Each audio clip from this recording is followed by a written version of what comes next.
cave is colder than night, not because of the stone, but because of what a man brings with him when he runs. Here in the hollow dark where Elijah once hid, fear breathes louder than wind, and silence weighs heavier than sin. And if you listen long enough, the cave begins to speak. It tells the truth you spent years trying not to hear. It whispers the names of the chains you swore you would bury. It echoes every step you took away from freedom, and every step you took back toward your old master. And somewhere in that echo, barely there, almost imagined, you hear it again. The faint rattle of the chain. The memory of captivity, following you like a shadow that refuses to die. For addiction always has a trail, and the feet that follow it always leave the same shape in the dust. Elijah fled here when the battle wore him down, and the scripture remembers, "The Lord was not in the wind, nor in the earthquake, nor in the fire, but in the still small voice." 1 Kings. Chapter 19, verse 12. And that still voice, the voice addiction cannot imitate, speaks again now. It calls you out of the shadows you made your home. It calls you out of the patterns you defend with excuses. It calls you out of the hiding place where shame taught you to breathe in small, shallow breaths. The cave is the place where a man confronts himself without the comfort of crowds or the noise that makes him feel less alone. It is the battlefield where no sword can protect you because the enemy is not outside. The enemy is the whisper that sounds like your own voice. You know that whisper. You know its tone. It tells you, just this once. It says, you deserve relief. It murmurs, no one will know. But you know, you always know.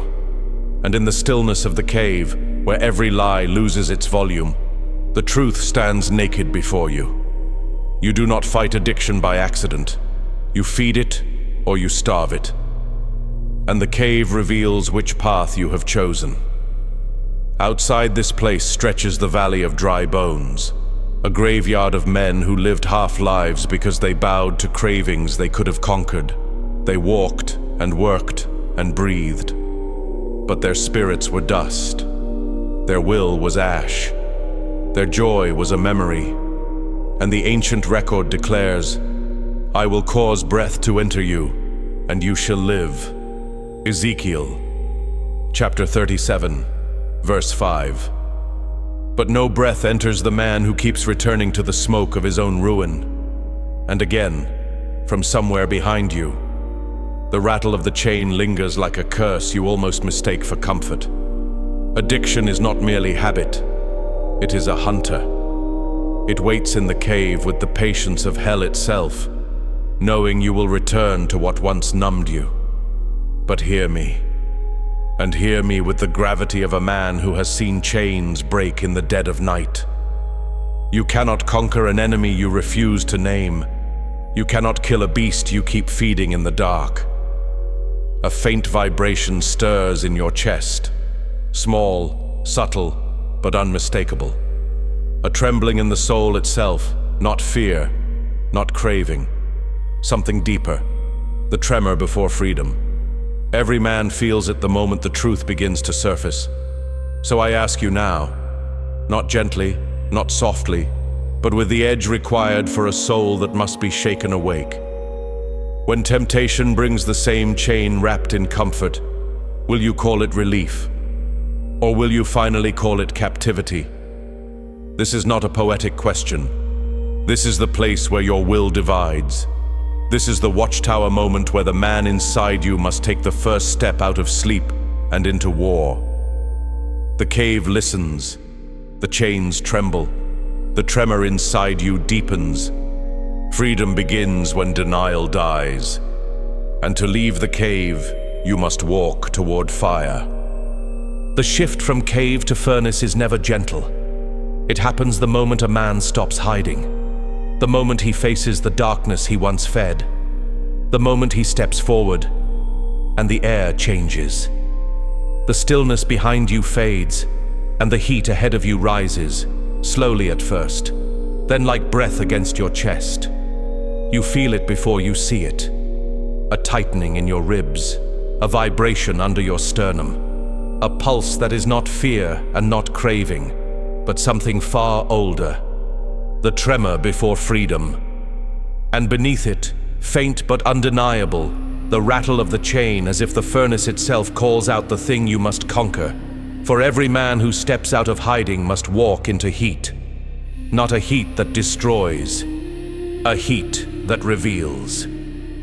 The furnace is where God separates the voice of your addiction from the voice of your identity. It is where the flame rises just high enough to show what still clings to you.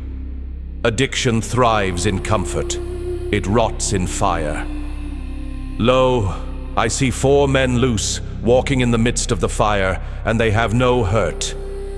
Daniel, chapter 3, verse 25.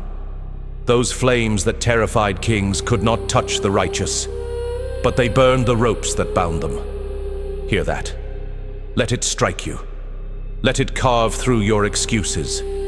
The fire God allows is the fire that frees. The fire you choose is the fire that destroys. Addiction is a chosen flame, a burning that numbs while it consumes. It warms you for a moment, then leaves you colder than you were before. God's flame does the opposite. It burns away what lies. It burns away what hides. It burns away what chains. I will refine them as silver is refined. Zechariah, chapter 13, verse 9. Refinement is not gentle, it is not soft, it is not a whispered blessing. It is a blade pressed into the soul until the impurity flees. This is the heat you feel when you try to break a habit that once ruled you, when the craving rises like a storm, not a whisper. When your body shakes not from weakness, but from liberation. Addiction screams loudest when it knows it is dying, and Scripture cries out, "The fire shall try every man's work of what sort it is." 1 Corinthians, chapter 3, verse 13. Your addiction has a work. It builds altars inside you, brick by brick, thought by thought, click by click, drink by drink. Its architecture is familiar, because you helped design it. But the furnace cracks foundations you once thought unbreakable. Feel it. The discomfort, the ache, the heat under your skin where the old desire tries to rise.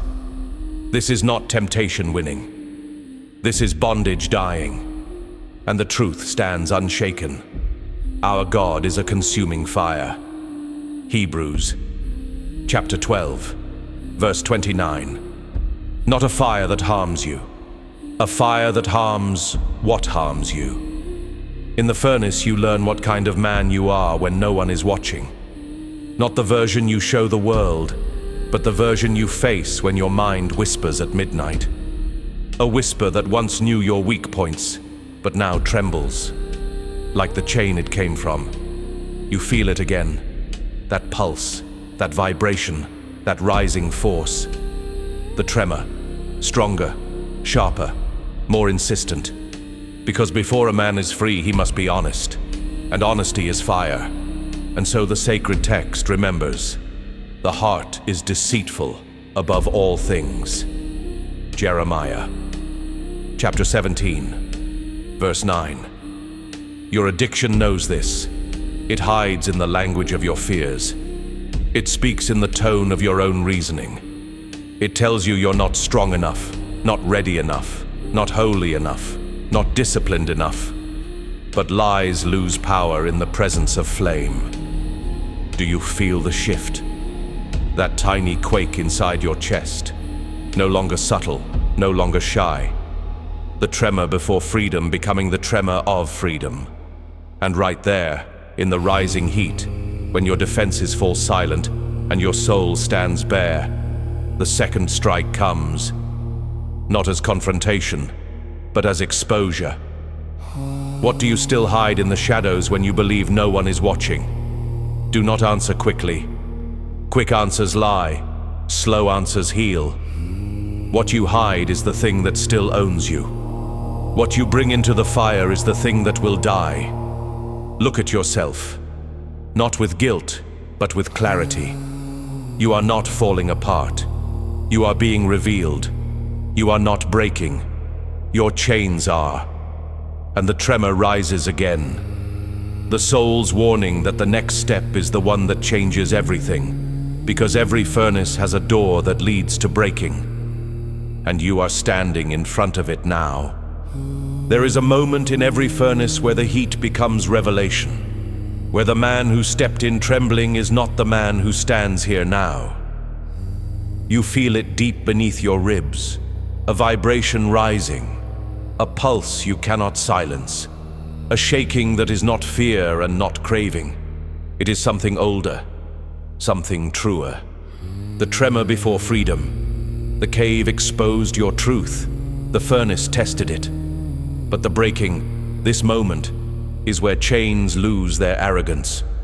Behind you, faint but real, you hear it again, the rattle of the chain. Not confident this time, not mocking, nervous, afraid. Because chains tremble when a man finally stops bowing, and the ancient record declares, "My word is like a hammer that breaks the rock in pieces." Jeremiah, chapter 23. Verse 29. Every refusal you made, every step you took into discipline, every moment you resisted the old desire, those were hammer strikes. Small, invisible, but deadly. Addiction does not fall in one blow. It falls in fractures. Hairline cracks at first, then widening, then screaming under the weight of your new strength. But before any chain breaks, the heart must be revealed. Not shamed, revealed.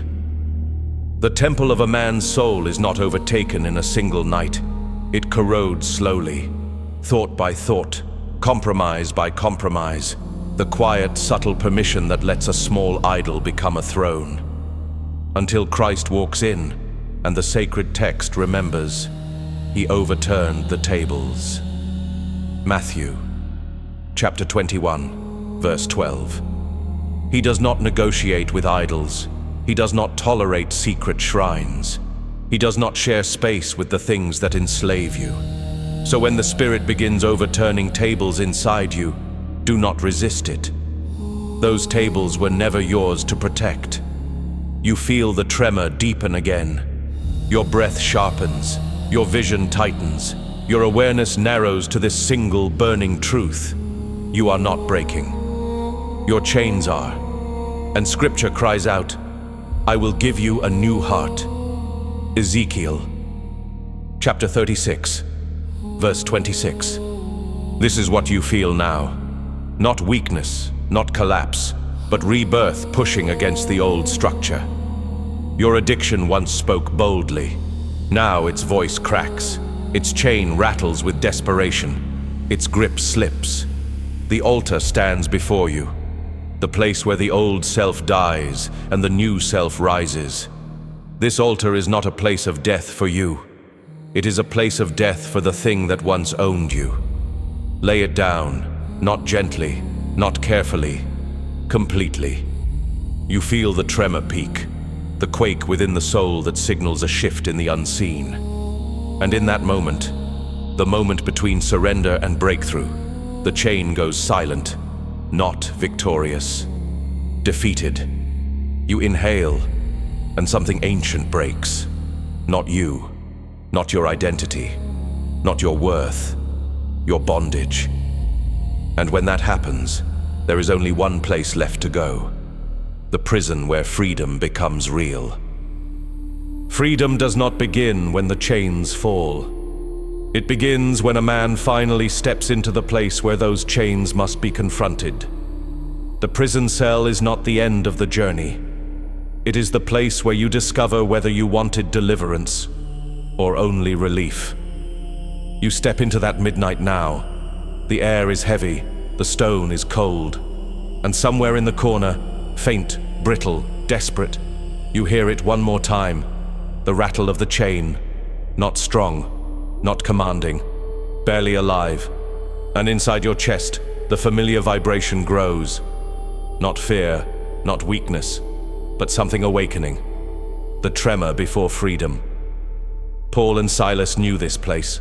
Their chains clung to them. Their wounds were fresh, their future uncertain. Yet they sang. The prisoners heard them. Acts. Chapter 16, verse 25. Their worship was the spark that shook the impossible. Your freedom begins long before the door opens. It begins the moment you stop bowing to the cravings that once commanded you. Then the earth shook. The chains loosened. The doors flew open. And Scripture cries out, suddenly there was a great earthquake, and all the doors were opened. Acts. Chapter 16, verse 26. All the doors, not some. Not only the ones you hoped for, every door that held you. But hear me well. An open door is not escape. You must walk through it. The tremor in you rises, stronger, sharper. A force pressing against your ribs like something inside you is about to break outward. Fear tries to whisper again, the same whisper that once caged you, but the word stands unshaken. Where the Spirit of the Lord is, there is liberty. 2 Corinthians, chapter 3, verse 17. Liberty is not a feeling, it is a presence, and it is here now.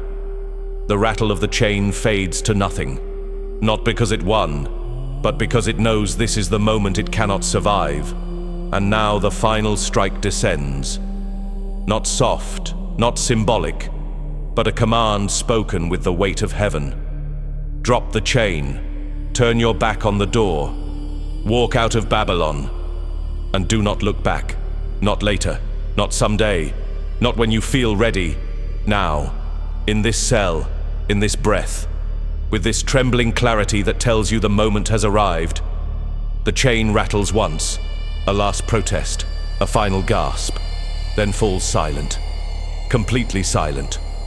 The tremor inside you peaks, not in fear, but in release. This is the sound of spiritual rib cages opening. This is the sound of a soul resurrecting.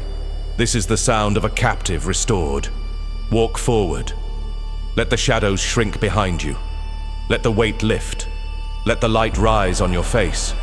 You survived the cave. You endured the furnace. You shattered the chains. You stepped through the door. Now rise, stand, walk into daylight. Conquer your addiction and break its chains forever.